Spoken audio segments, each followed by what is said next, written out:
හොඳයි පුතා. මේ තියෙන ක්වොලිෆිකේෂන් එක අපි ලබන සතියේ ඔයාලට දැනුම් දීමක් කරන්න. අපි බලලා ලබන සතියේ දැනුම් දීමක් කරන්න. එතකන් ගෙදරට වෙලා පොඩ්ඩක් බලන්න. හොඳයි. Thank you. සමන්ත තව කී දෙනෙක් ඉන්නවද? ඊළඟ කෙනාට එන්න කියන්නකෝ. Good evening. Take a seat.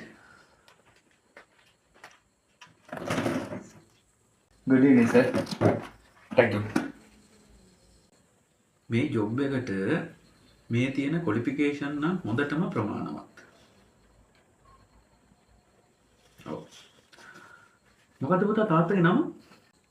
තාත්තා අටවන මාටින් සර්. ඒ කියන්නේ පුතා පළවෙනි පරාක්‍රම බාහු, දෙවෙනි විජේ බාහු වගේ පරපුරකින් එන නමත් ඔය අටවන මාටින් කියන්නේ. නෑ සර්. අපි මේ පරම්පරාවල් ළඟින්වත් ගිහලා නෑ. අපේ තාත්තා ගැරේජ් එක ගන්න කරන්නේ සර්. පරණ වාහන හදන්නේ ඒකයි ඉතින් ඔය නම දාලා තියෙන්නේ. ගැරේජ් එකයි ඔයාලගේ තාත්තගේ නමයි අතර තියෙන සම්බන්ධය මොකද? නෑ සර්. ඒ ගැරේජ් එකයි තාත්තගේ නමයි අතර තියෙන ලොකු සම්බන්ධයක්. මොකක්ද දන්නවද? මොකද අපේ තාත්තා හදන්නේ සර් පරණ වාහනනේ. ඉතින් භාගයට භාගයක් වාහන අටවන එක කරන්නේ. ඉතින් මිනිස්සු හැමෝම දෙවෙනි පාර අනිවාර්යෙන් ගැරේජ් එකට එනවා. එතකොට ඉතින් කියන්නේ අටවන මාටින් තමයි. ¡Hola, Carlos!